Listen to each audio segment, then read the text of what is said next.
My presentation today is entitled Why I Can't Stand This Album, Taylor Swift, Life of a Showgirl. This is her 12th studio album. It is, well, it ain't great. Here is the cover, first and foremost, and it's a cover, alright. It's got this weird plasticky, it looks like she's trying to be in plastic wrap, but she can obviously get out of it. She's in this odd over-sexualized bodysuit. There's these weird images around it with this random text, and it doesn't have a coherent direction whatsoever. Kind of like the rest of this album. Starting off with some lyrics, we've got one from the song Eldest Daughter, which is supposed to be a very, emotional, cry your eyes out song. Nope. Everybody's so punk on the internet. Everybody's unbothered till they're not. Every joke's just trolling and memes. Sad as it seems, apathy is hot. This is what we are passing off as poetry and music in 2025. Trolling and memes. She's getting a little old, can you tell? Next line from this same song. Every eldest daughter was the first lamb to the slaughter. So we all dressed up as wolves and we looked fire. If you've never heard somebody use the term fire, let me give you some context. It's like, those shoes are fire, bro. Or it's like a synonym of lit or cool or sick, drippy, swag. Any of those synonyms would have been better than fire. But she's getting a little bit old. Just getting a little bit old. And the lyrics here aren't exactly up to standard. Here's another example. Did you girl boss too close to the sun? Did they catch you having far too much fun? Come with me, when they see us they'll run. Something wicked this way comes. Good thing I like my friends cancelled. I like 'em cloaked in Gucci and scandal. Like my whiskey sour and poison thorny flowers. Just let that sink in for a second. That is some of the cringiest lyrics I've heard. And what makes it worse is she's singing about how she likes her friends canceled. Who are you friends with that's canceled? You're like the biggest, most safe pop star in the universe. What in tarnation are you on about? Anyways, I won't keep going on this. Charli XCX, she makes some pretty cool hyper pop music. It's made like one of the best albums of the year last year. And they used to tour together.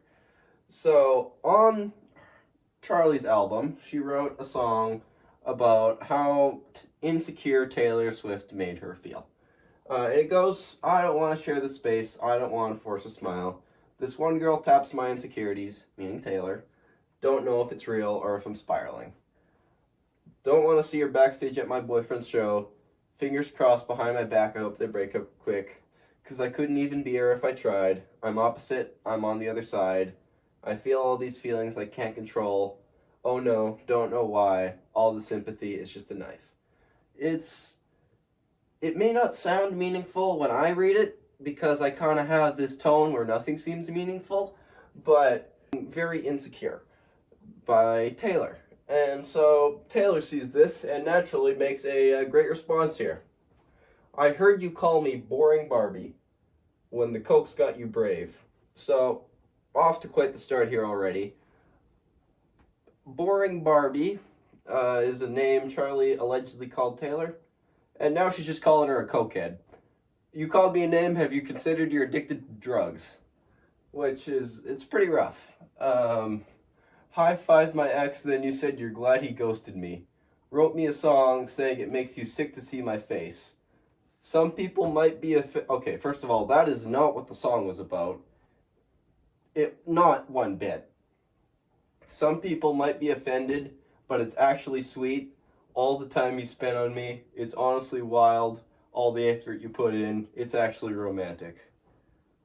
Boy howdy, that is them some words.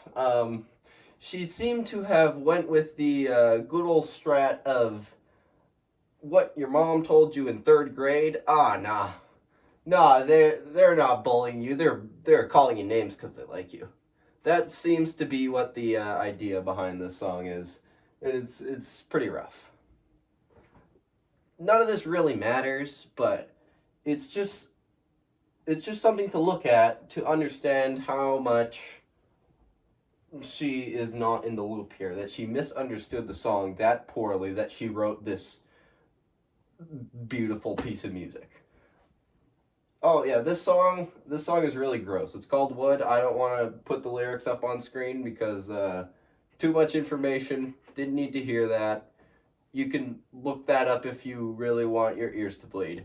Anyways, the big problem with this album, because there is an actual problem with this album, the reason that I'm hooting and hollering about it. There was 24 versions of this album available to purchase before it even released. And the reason that's a problem is because people didn't hear it before they bought it. And sure, that's how it used to be. But you like hear it on the radio or something, you don't even get that. You don't even get that. All you get is these things are expensive, by the way. I have lots of records, and modern ones are like $50 each. So I'm sure there are people that bought like all of these because they have too much money and are obsessed with Taylor Swift. That is a really cruel thing to do to your fans because she might have just known how bad this album is.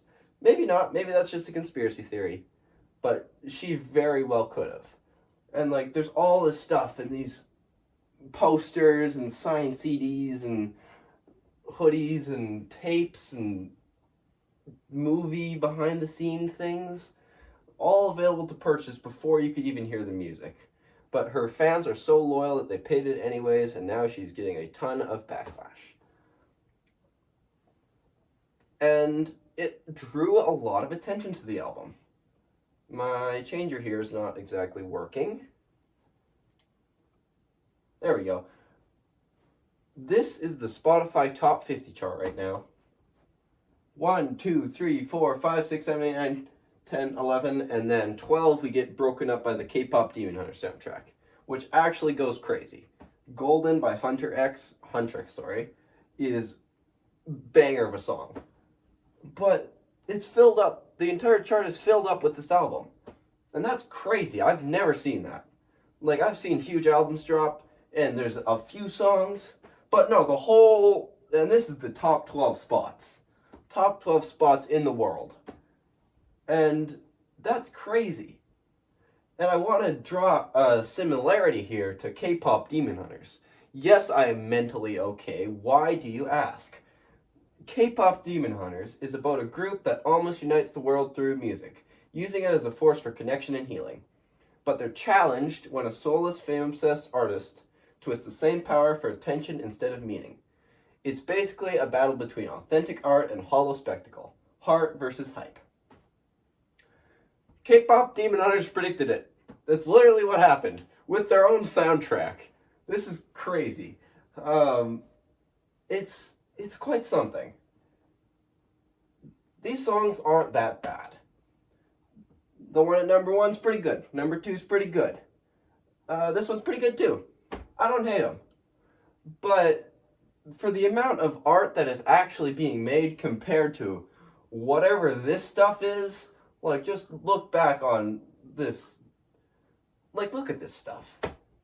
This is the number 1 thing in the world, and I really don't know why. People are just obsessed with it, and it's kind of sad. It's kind of funny how K-pop Demon Hunters wrote a parallel story to reality in this situation, and the soundtrack is now being knocked off with it. It's the song in the movie that is knocked off by the music giant. I just think that's pretty funny. Anyways, this is really not something I need to talk about. It's kind of a stupid thing to waste all your time. I didn't waste all my time, but I wasted a lot of time on it. But, hey, what are you going to do about it? Thank you for listening to this unhinged rant, and I hope I did everything right in this assignment. Good to go.